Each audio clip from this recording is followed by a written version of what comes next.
Hello, everybody, and welcome back. Big Three Sports Talk Show here for some more, and not just some more, a lot more sports news this week. You're here with me, Ion Shaw, Nate Martin, Kieran Costa with me as well.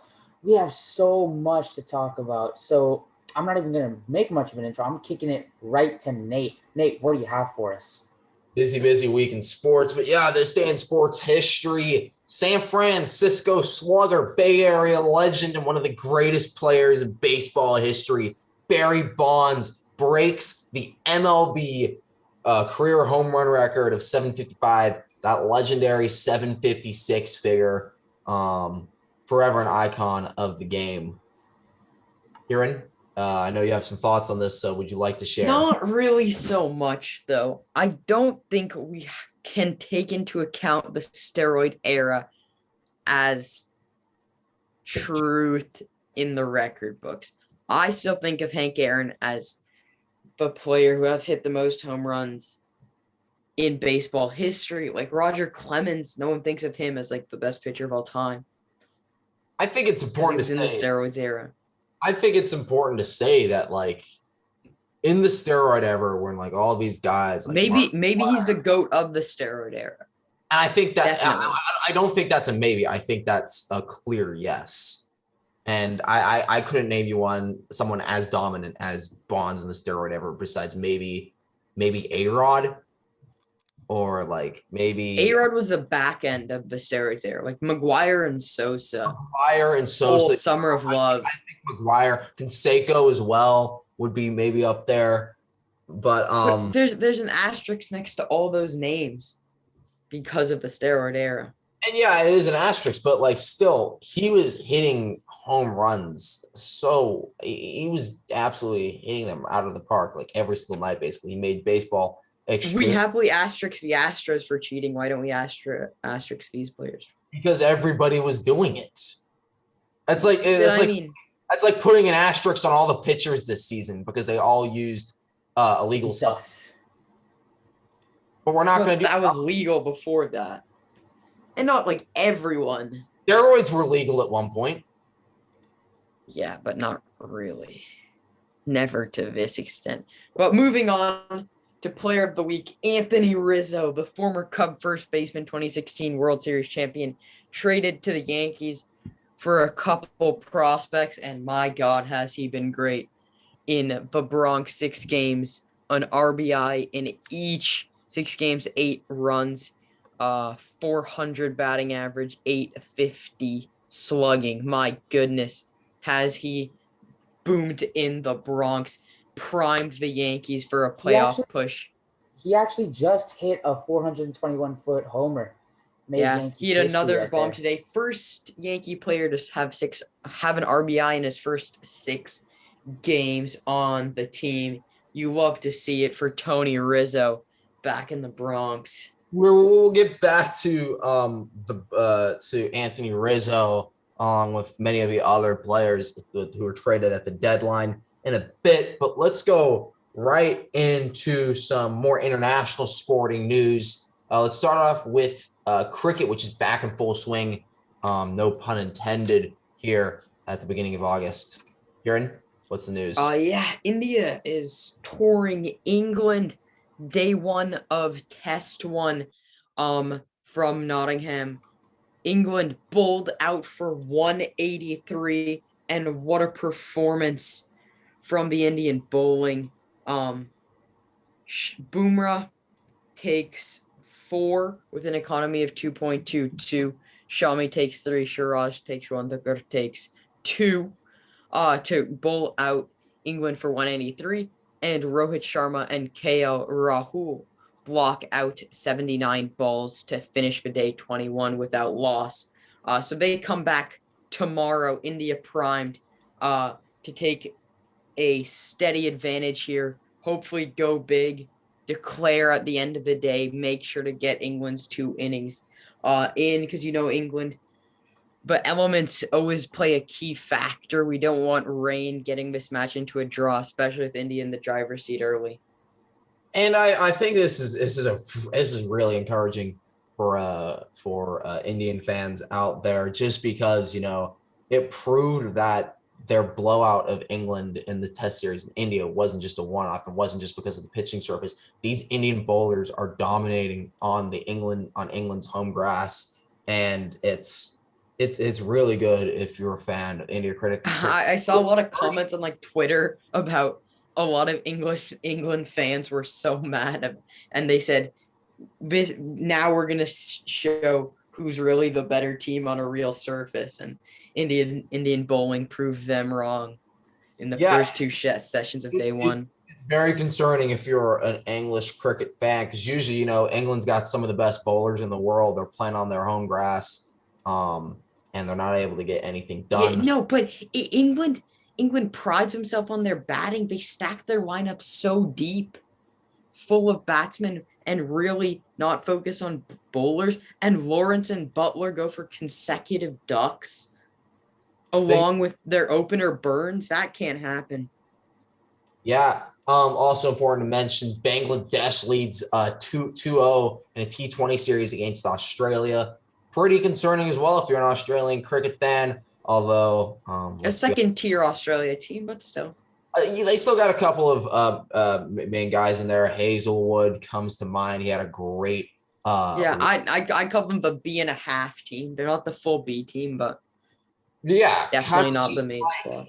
Kind of just like the Mexico team that played in the Gold Cup final yesterday on Sunday. Ion approved of that transition right there. Gold Cup at Allegiant Stadium in Las Vegas. Thin field. A lot of people are upset about that. But yeah, U.S. versus Mexico. The U.S. brings out a lineup full of C squad players from the MLS. I mean, these were guys that couldn't even make the tournament last a couple months ago. And here they are in the final against Mexico, playing some of their best players like Jesus Corona and their captain as well, Dos Santos. And they go out and win in the 117th minute. Miles Robinson, all the way from defense, gets the game winner in a very, very exciting to watch game. A lot of missed chances for both teams, just like poor shooting in front of goal. Mexico dominated, and yet the U.S. still won, which is very encouraging. Real football is played at Wembley Stadium, not in Las Vegas, Nevada. Mexico had so many shots on goal, so many attempts, but they did not capitalize on any of them, which I found very surprising. And I saw the reactions from a lot of different Mexico fans. Man, were they angry. This was not exactly a great game for them, for sure, considering the USA team whooped them.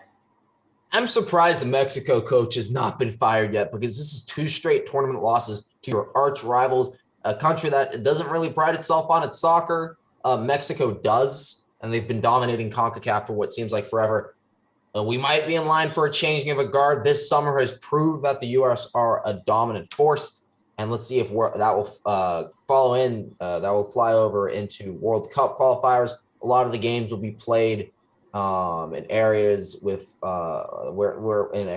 little Latin populations, Latin American populations. So to give the U.S. an advantage, interesting strategy there, because I don't know if you guys are watching much of the games, but I'm pretty sure there are more Mexican fans than the U.S. fans at both the Denver game and the Las Vegas game. So most definitely, the U.S. want to get as much home field advantage as they can possibly. I was watching none of the games, by the way, just so that's on the record. Because you're a loser. And we're going to go right into basketball. Not that much going on in the Olympics, not that much that I personally care about. Although U.S. women's national team did get eliminated by, I believe it was the Netherlands in the Olympics. So interesting to see that. Let's go into the NBA. Ion, give us a breakdown of what's happening. Well, we have 2 major segments to talk about here. We're going to be talking about off-season teams that we think have done good or bad, and we will also be talking about teams that have drafted good picks versus teams that have drafted bad picks. In other words, winners and losers of the draft. So let's get right into it with the off-season here. We're going to start off with my favorite team, the Los Angeles Lakers. Now, for those of you who don't know, the players who have reportedly been added from the draft, none, but in free agency, Trevor Ariza, Dwight Howard, Wayne Ellington, Kent Bazemore, They traded for Russell Westbrook as well. They lost Kyle Kuzma, Montrezl Harrell, Kentavious Caldwell-Pope, as well as losing the free agents, Alex Caruso and Markieff Morris. Now, I want to hear right now thoughts, guys, on the Lakers. I'm giving their offseason so far a B minus. Getting Russell Westbrook, good addition. He had one of the best last couple weeks of the season. I'd say out of any player in the league, I'd say he'd have the best one along with Curry. And then also, they added guys like I really like the Carmelo Anthony fit there. I know I want to see Melo get a ring, and he's obviously going to get a chance to do so in Los Angeles. Dwight Howard back with the Lakers. A lot of older players, a lot of players in their 30s. But that I don't think that's as much as a negative as many people are putting it out to be. My concern with the Lakers is that they it's just the fit, really. I don't like the spacing with Westbrook, LeBron, and AD all on the same floor. They lose a very important player to their championship run last year in Alex Caruso to the Bulls on a deal that they could have paid themselves, and they lose him out to the Chicago. And losing Montrezl Harrell was tough. Kyle Kuzma and KCP Lost Drummond too. Drummond was on the team as well. Big loss. He goes to Philadelphia, I believe. But I think this is a B minus. People are either loving it or hating it. I'm kind of in the middle of this offseason for the Lakers. Yeah, I'm gonna give it a B plus because if they can figure it out, if they can figure the spacing out, like Russell Westbrook, LeBron James, and Anthony Davis on one team will be ridiculous. But I'm gonna give it a B. I don't love the age. Like Kendrick Nunn and Talon Horton-Tucker are the youngest players on the team at 20 and 22, but a lot of the players are over 30. Like, I don't think that's a huge impact, but I think that has to be of note, especially on an already injury-prone team. I'll give it a B. I gotta agree with both of you here. I'd also put it around a B. Any of the B's, B minus, B, or B plus. As far as Kieran, you said if they can figure out the spacing, damn well Vogel is not going to figure out spacing. Yeah, that's not be able to figure that out. It's a big negative is our coaching. I don't know how we're going to fit with these players. Obviously, getting Russell Westbrook, using your top assistant coach and Jason Kidd, that's tough. I'm not a Jason Kidd fan at all. Yeah, I you know what? In all honesty, I'm not too worried about the Jason Kidd situation. But as far as Vogel goes, I'm not sure we could be able to figure out the spacing here. There's not a lot of 3-point shooting talent in our core as well, so it's almost all drivers in our main stars. Hopefully, just a question: do you feel like Vogel, if he doesn't get it done this year, like if it's like another early exit, like if you think they don't make it to the finals, is he out as head coach? That is actually a really good question, one that I don't have the answer to. We all know. We all know LeBron's reputation with coaches that don't really get it done. They normally end up getting fired. It's like the mafia. So as far as I'm concerned, I'm not really sure. I think it's most likely that it could. I give it a 60-40. 40. I'd say 75-25. I'm pretty sure on it. Mm-hmm. Also, we ended up giving away Alex Caruso. Other than the memes, I'm going to really miss his hustle. He brings a lot of young energy. But we still have Taylor Horton-Tucker, which is a very good offensive piece to come off the bench. Hopefully LeBron can get it done this year. Kendrick Nunn's only 22. I really like them. Nunn is a very solid player. Nunn is a solid player. We got Kent Bazemore, who's also solid if he can kind of just figure out his sport. Malik Monk, right? Malik Monk, we did game. Yes, that was a good addition. I like Malik Monk. And Kent Bazemore, he was on the Warriors last year, I believe. He had nice games for us. I mean, I think that they're all good additions. It's a very go big or go home situation that we have here when it comes to the age. Yeah. So we just have to let it pan out, in all honesty. I think that it could work, but there's a good chance that it couldn't work either. So we'd have to see here. Moving on to our next team. Our next team we're going to be talking about are the Chicago Bulls. Players reportedly added here from the draft, Ayu Dosunmu. From free agency, they got the GOAT, Caruso. And off of the trade, they got Lonzo. Off a sign and trade, actually. And they lost Thomas Satoransky and Garrett Temple, as well as Daniel Tice. You gotta remember the big name guy for the They added DeRozan. DeMar DeRozan to Oh, I didn't. Sorry about that. Yeah, so I'm giving this offseason an A+. This is a brilliant offseason by Chicago. This is like Lonzo Ball proved himself as a shooter last year. But an A+ to what? Like, are they a real contender in the Eastern Conference? But I'm not expecting that was never the expectation with Chicago. And no matter how much they did in this offseason, they were never going to be a contender in the Eastern Conference. But they put themselves, I'm saying they're guaranteed like a top 6 seed in the East. And I really like DeMar DeRozan's fit there. I really like Lonzo Ball there. Alex Caruso and Kobe White off the bench running your front court is a great fit. Excuse me. Zach LaVine. Patrick Williams, also a top 5 pick out there, Ben. Patrick Williams is most likely going to be starting power forward, and that's a lot of responsibility to put on the second-year player. But he's already proven that he can. Ben Lauri Markkanen off the bench. Markkanen off the bench. I'm telling you, it's a lethal team they got. I feel like they're kind of going to be like the Knicks this year. A shock team that could potentially get home court advantage in the playoffs. So keep an eye on the Bills. I really, really like this offseason. Well, as far as I'm concerned, this offseason they could. I think their ceiling would be the second or third round.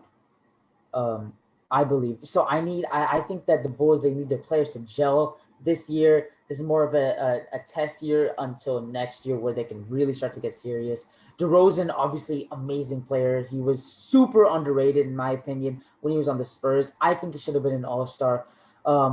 Caruso, they get the young hustle there that I was talking about. Lonzo Ball, yes, he's improved his shooting a lot more. But I would not in total give this an A+.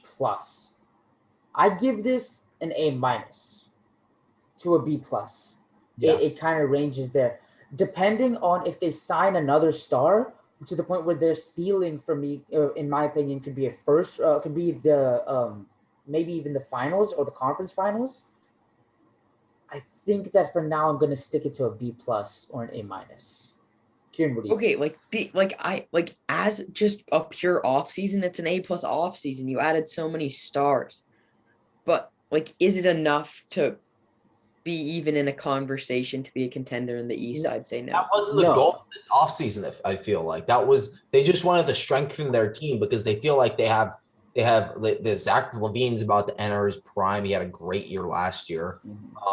They traded for Nikola Vucevic at the deadline, a move I feel like a lot of people have forgotten about, even though Vucevic is an all-star. Vucevic struggled in the second half a little bit. Yeah, he did. His stats fell off when he went to Chicago. But Billy Donovan is a very good head coach.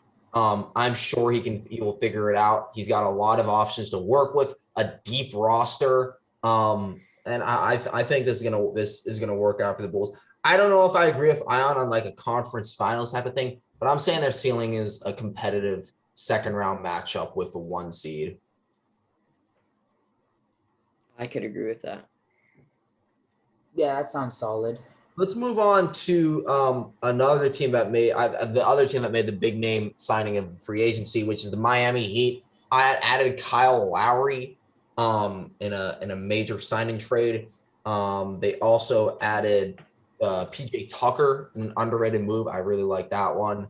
So what do we think? And the contract of Jimmy Butler as well, and then they re-signed Duncan Robinson for 5 years, as well as Markieff Morris, which is pretty good. I don't love the Duncan Robinson signing. I think he's a touch overpaid. For a pure sharpshooting 3-point shooter. I agree with you. There. Nate said he made $95 million. 90 million over 5 years, which averages out to about $18 million a year. That's a bit much in my opinion. That's stupid. That's so stupid. Yeah. But I do think that, well, maybe they think he's going to have a lot of value in the future, which is why they're going to hold on to him right now with that much money. But apparently, they also lost Trevor Ariza. Highest deal for undrafted player ever, by the way. Congratulations. that's- Props to you, Duncan, for getting your bag out of Williams. Ridiculous. I mean, But Lowry, Lowry's a good. I like it. Lowry's a good move. PJ Tucker's a good move, but I like the fit. I like PJ Tucker as a veteran leader because they lost Ariza and Iguodala, who filled those roles as veteran leaders. You had PJ Tucker, who can still play, obviously, too. he was very, very good player for the Bucks. yeah, definitely. And I think Lowry can gel very, very Yeah, well with Jimmy Butler great fit. here. It's a hell of a fit. Markieff Morris, they can get a shooter there, which is just pretty solid. Do we think that they're going to do better than they did this year? Because this year was a huge letdown for the Heat. Let's see. You got a big three of Jimmy, Bam, and Kyle Lowry. I think they're gonna do well, but it's not as well. They were an 8 seed, a 7 seed? They're 7 seed.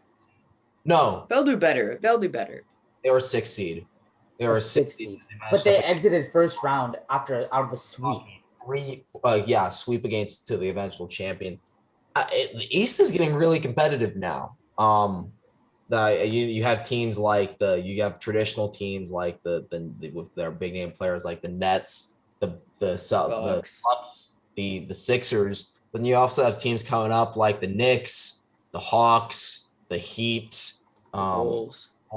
Now I'd add to that list, and the Celtics as well. So it's gonna be a competitive Eastern Conference. Wizards, even if you think that can work. I want to talk about the Wizards right now because they were the other half of the Westbrook trade, and they got back Kyle Kuzma, Montrezl Harrell, KCP. They also just added Spencer Dinwiddie. Sign and trade from Brooklyn. What do we think about this offseason letter grade right now? I'm saying it's a B plus. I think they Yeah. I think they got a better deal than the Lakers because I actually really like Kyle. I think a change of scenery is really good for guys like Kyle Kuzma. I think it's a B because they tried to do what the Bulls did, right? Build to like 2 Oh. years down the line. Yeah. I don't think so. I don't think they're Neither trying. of these teams tried to win now. Both tried to like set up a 2 to 4 year window from now to win. Personally, I don't think Kuz is going to do great in Orlando either. I think that Washington. Washington. Sorry. I completely I know. my fault. But I don't think he's going to do that great there. I feel that Kyle Kuzma is a player that is distracted off the court. I'm not going to go into a rant about how much I dislike him or anything because I do think he's a very solid player. He was a very promising player in his rookie year. He was competing. He was actually in talks. I think he was around fourth or third for Rookie of the Year, actually, considering his performance. And then he completely fell off when LeBron James came to town, which makes sense because he's a primary scorer. But Bradley Beal is the primary scorer in Washington. I don't think Kuzma is going to do great here. His post moves need work. He's super distracted off court. I think he needs to get in the gym more than anything else. I think Washington is compared to Los Angeles. Washington's a pretty hard place to get distracted in. Like He'll find a way. It's cute. He'll probably find a way. He'll probably just be running up. Washington, I feel like sort of went in the middle from like fully buying or fully selling, and I think they should have gone one way. I feel like I really want Bradley Beal to get out of there. I think this offseason is the offseason that they will get the highest value for Bradley Beal, and they need to do that. Yeah, because I don't think I think maximum. They need to send out Bradley Beal for like a lot of good young players and some. Maximum, they're like a 6 or a 7 seed right now. They were what, a play-in victory, lost in 5 to the Sixers. The only reason why they made it to the play-in tournament was because of Westbrook's surge in the last. Because of Westbrook, Yeah. Beal got hurt, and then Westbrook like went back to his one man basketball. Yeah, which worked really, really well for Westbrook. Worked well. Yeah, I mean, it's gonna be really interesting to see how the Wizards play out. I feel like, I feel bad for Kuzma though, because Sacramento would have been such a better fit for him than Washington. He could have become one of the primary scorers in Sacramento when they were trading him originally for Buddy Hield, but now that's not going to happen. And I still think he's going to do pretty decent in Washington. I think he's going to do better than what he's doing right now. Let's move on to the final team I want to talk about, which is the New York Knicks. They have done a lot this free agency. They just added Kemba Walker, and they have also re-signed a lot of their players, such as The French legend, Evan Fournier. Evan Fournier. Broke the hearts of the entirety of America on the first day of the Olympics. That was brutal, dude. That was brutal. But yeah, what do we think of the Knicks offseason? Kieran. I think that personally, I think that they had a solid offseason. I put it at a B+ to an A-. But again, a lot of Knicks fans and the Knicks organization is looking to win now. With the playoff, they were 4 seed last year, right? Yes, they were, and they ended up getting their butts whooped by Atlanta. Yeah. Where Trey made that city his, basically. He became the king of New York. And personally, I think that New York is trying really, really hard to win now. I don't think that New York has ever had good pacing when it comes to free agent signings. They always look to, okay, next season, totally ours. I think they need to do what Chicago is doing, where they build a good plan for the next 2 to 3 years. Signing Kemba right now at his age, signing Rose right now, while they're good, still like young. They have the young core still together. Robinson, Barrett, and who's the third player in the young core? Randall. He's not very young, but yes, Randall is not very young, and isn't he? He's only Randall is not 24. No chance. He's 26. He's 26. Okay, about to enter. Yeah, 2014 he got drafted at 22. I think. Yeah. Okay, I'm getting at 20 or something. Yeah, you're right. So they have the young core and the veteran pieces in Rose, Fournier, and Kemba. But you have to admit, theoretically, if the money situation wasn't this bad, and if they'd signed Fournier and Kemba for like what they're worth instead of what they paid, I would like this offseason a lot more. Yeah, I don't get why this is so much better than even if they paid what their value is, this is nowhere as close as good as the Bulls offseason. Because I don't understand. But they're a 4 seed who retained all their pieces. Like they didn't get worse. Kemba Walker, but Kemba Walker's a very make it or break it sign, considering his season with the Celtics. Yeah, he did not play well at all. I'd say he cost me a higher seed in the playoffs. Kemba Walker, single-handedly. Definitely.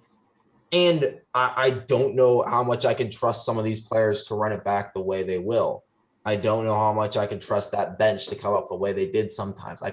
I'll still trust guys like Julius Randle and RJ Barrett to make big plays, but I don't know how much I can trust the rest of the team around them. Emmanuel Quickley will be better than Emmanuel Quickley will get better. Yeah. Rose, he might take a tiny step back. Let's just go back to the money side of things. $78 million across 4 years for Evan Fournier. That's horrible. Ridiculous. That is ridiculous.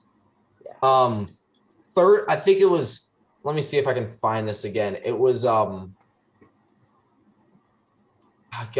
was like $40 million for Nerlens Noel. Yeah. So Derrick Rose got $43 million across 3 years. Nerlens Noel got $32 million across 3 years. Overpaid by a mile. Yeah. A country mile. It's stupid. It feels very weird. Nerlens Noel is making the same as Derrick. Wait, you said they're both making $10 million a year? 40 over 4 and 30 over 3? $43 million across 3 years, which is around $14 million. Yeah. Right? And then 32 is around 10, 11 million. 10-5, yeah. Yeah, around that. So 10-7-5. Yeah, good on you, Kieran. It just doesn't make sense to me because the Bulls did so much better than them with less money. They got better players for less money.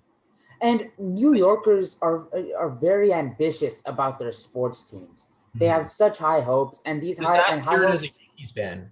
Yeah, I know. Kieran, you can understand, right? The Yankees are a big market. You always expect them to at least do good when they sign players of this caliber. But to face the to like when it comes to reality, New York isn't gonna have a ring for some more time. They need better Disagree. younger pieces, in my Next opinion. year, the Nets will win the championship. The Nets I'm will talking win. about the Knicks. That's Nets Brooklyn. play in New York as well. Yeah, they do. Well, okay. Don't get specific here, Yankee fans. God, these Yankees. Don't go around saying New York's not getting a championship because the Nets are like the best team. They're in the gonna I'm find sure a that way. I'm sure Knicks fans They're will be gonna so happy. I'm sure Knicks fans will be so happy when Brooklyn wins the championship. I'm sure they'll be ecstatic. I'm sure Stephen A. Smith will be riding the wave. I'm sure he'll be so happy. No matter how crappy the Knicks are, New York will always be a Knicks town. Like it's not like LA when one team's win like sometimes like I know like Lakers fans who sometimes go over to Clippers side. Like Knicks fans stick through and through to the orange and blue, right? So Brooklyn fans will stay with Brooklyn, obviously. Sometimes they'll go switch over to the Nets, but Knicks fans aren't going to do that, and it will always be New York will always be a Knicks city. Yeah, most definitely. Most definitely. And then now we are going to be talking about the draft. So we are each going to be taking one draft winner and one draft loser, as well as giving them a draft grade. Nate, do you want to start us off? Yeah, I know. I like the Atlanta Hawks here. I feel like they grabbed two lottery talents outside of a lottery, including one at like pick 48. I think it was for the Hawks. They got Jalen Johnson at pick 20. I don't like Jalen Johnson character-wise. I think it was really lame of him to quit on his team midway through the year. But he's got such good potential. He's great playmaker, good, very, very athletic. And then also Sharif Cooper at pick 48 is an absolute steal. That the Hawks are now going to be running with two undersized point guards. As Cooper is 6'1", he was one of two freshmen in the last 30 years to average 20 points and 8 assists per games in the major conference, with the other being his new teammate in Trae Young. So the Hawks, they got two absolute studs, very young players with high potential, boom or bust picks. I think at least one of them will boom for the Hawks. My winner is going to be the Orlando Magic. They got Jalen Suggs at pick 5. No one thought that was going to happen. Then they picked up Franz Wagner later in the lottery, who again is playing with his brother, who I mentioned that last show. I think that's going to be fun for them. And then Jason Preston with the 33rd pick. You all remember him from March Madness from Ohio University. His draft stock really raised there. But Suggs at 5, I think, was a steal. I feel like it's a weird fit, Orlando with Suggs, because they have Fultz, they have Anthony. I guess you put Suggs at the 2. Is that what we're thinking here? 2. Suggs at the 2. Okay. My winner is gonna be the Houston Rockets. Their key draft pick was Jalen Green. They didn't come up with the top selection in the draft. They got a good constellation in Jalen Green.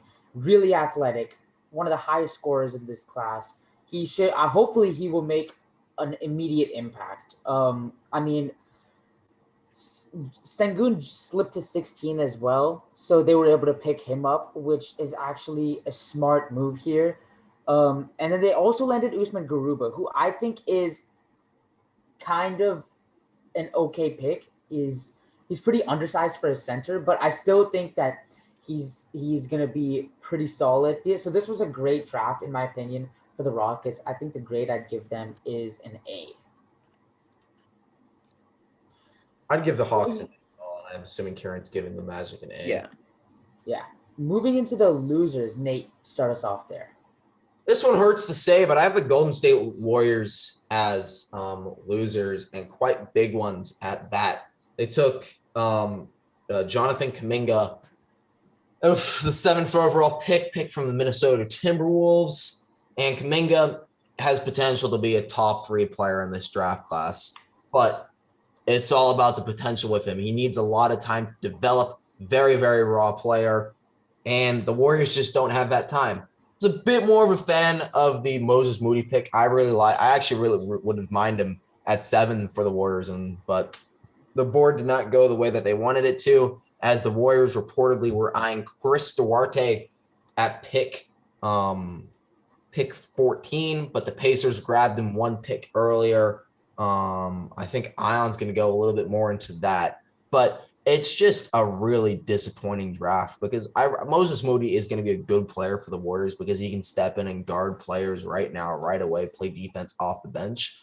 But the Warriors just don't have that time. The whole thing with Bob Myers and Joe Lacob right now is that they want to rebuild now, but also contend right now, which just you got to pick one or the other.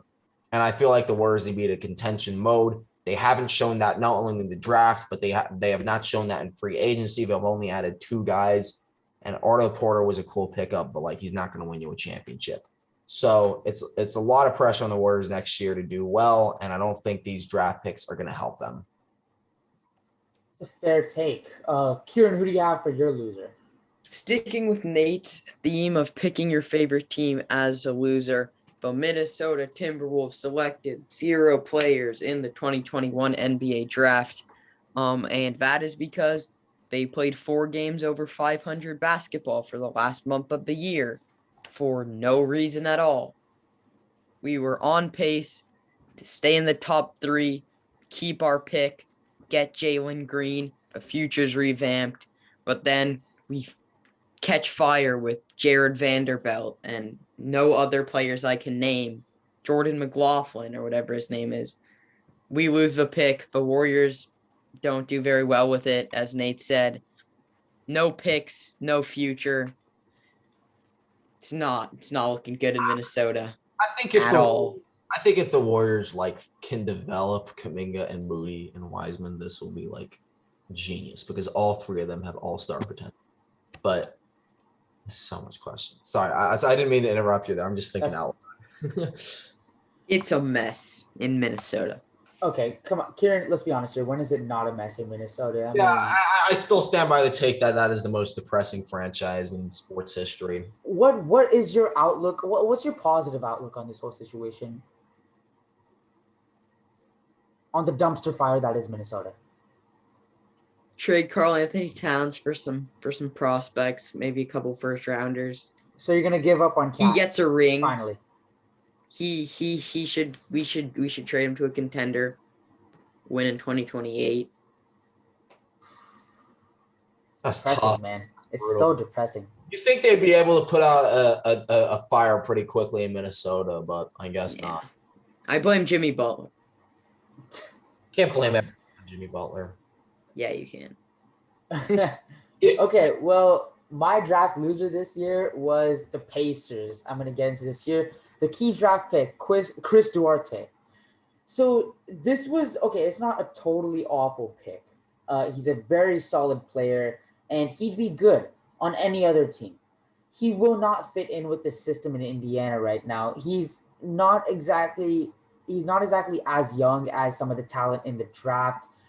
He has a limited ceiling, and they're loaded with front-court talent in Domantas Sabonis and Miles Turner. And he's a guard. He's a guard. Yeah, I know. I'm sorry. I'm transitioning into Isaiah Jackson here as another pick that they got at the 13 as well. Sorry, that was an awful transition on my part.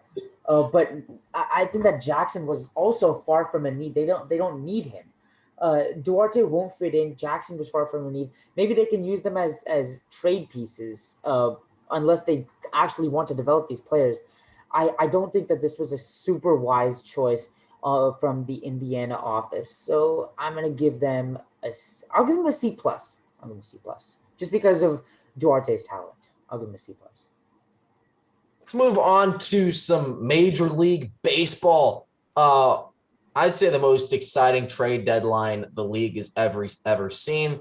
A lot of teams feel like they have what it takes to win a World Series, and it shows A lot of players got moved. A lot of teams made moves. Some of them good, some of them bad, some of them ugly. We'll get right into it right now. Starting off, where do we want to start with this? Let's start talking with the main deal of the deadline, which was Max Scherzer and Trey Turner going to the Los Angeles Dodgers. At this point, it just feels like they're building the Death Star 2.0. This is sketchy for baseball. Like, there's not much to say from the Dodgers perspective. I have a lot more to say on the national side of this, but like they added a top 5 shortstop in the MLB, and they're going to play him at second base because Corey Seager's coming back from injury. So this team is so ridiculously good. Like, it's not even championship or bust. It's just like championship or the biggest disappointment in the history of baseball. You can't, like, they have 3 like top 3 middle infielders. This is ridiculous. Scherzer, Buehler, Kershaw. They added Danny Duffy, who is quietly a very good starter in Kansas City. Billy McKinney is good off the bench. Their AAA team is better than the Royals. The Dodgers are like, I don't understand how a different team is going to win a championship for 3 years without like a major injury bug that goes into the Dodgers organization.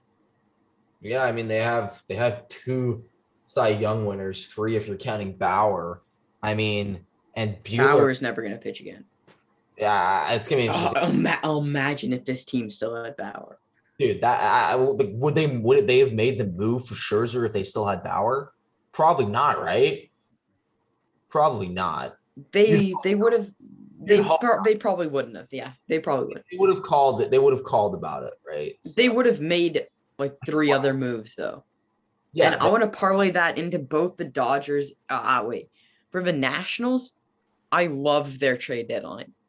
They added in their top, they added 5, 6, 7, 8, 9, 10. They added 11 top 30 prospects, including Keibert Ruiz and Josiah Gray, who are 1 and 2 in their organization. Josiah Gray is going to be a very, very good MLB player. He's a young pitcher. The Dodgers have worked him up through the organization, well-paced, like not very injury-prone. Josiah Gray is going to be very good. And Keibert Ruiz, he's been in the system for a long time as well. But wow, they got like 10 top 30 prospects in their organization. So the Nationals with Juan Soto, they fully rebuilt the farm system, still winning the World Series in 2019. Like, I think the 2024 Nationals are going to win that division with these prospects. The Dodgers have done, I want to go back to the Dodgers because not only they've made such good moves just in free agency and trades over the last couple of years, but they've done a hell of a job developing their prospects into MLB stars, and they're consistently doing it. They're still pumping out absolute studs out of their AAA affiliate. And they have no place to put them. They have no place to put them. That's why they're trading them for Max Scherzer and Trey Turner, the best pitcher, one of the best pitchers in baseball, and one of the best players in baseball, best infielders in baseball. So it's wild to see. It's gonna be exciting to watch to see how the Dodgers pay out. Let's move. But I don't know if it is gonna be exciting to watch. Like I think we're bordering on like a dynasty that's too much of a dynasty that's like just not interesting. Yeah. I think we're getting scarily close to that point with the Dodgers. A good thing about baseball is that it is wild and a lot of things can happen. All it takes is one hot streak for a team like we need the Giants to hold on to this division for dear life. If we can get the Dodgers into a 1-game wild card scenario, like that's just luck. But even then, Walker Buehler versus, I'm guessing, like Walker Buehler versus Blake Snell. Darvish. I don't know if I love that. If Fernando Tatis is still injured. But 1 game is like a complete toss-up. Exactly. especially between two of the top offenses in baseball. Yeah. Let's transition down to Slam Diego, who is missing its golden boy. Fernando Tatis injured out, for a month or two?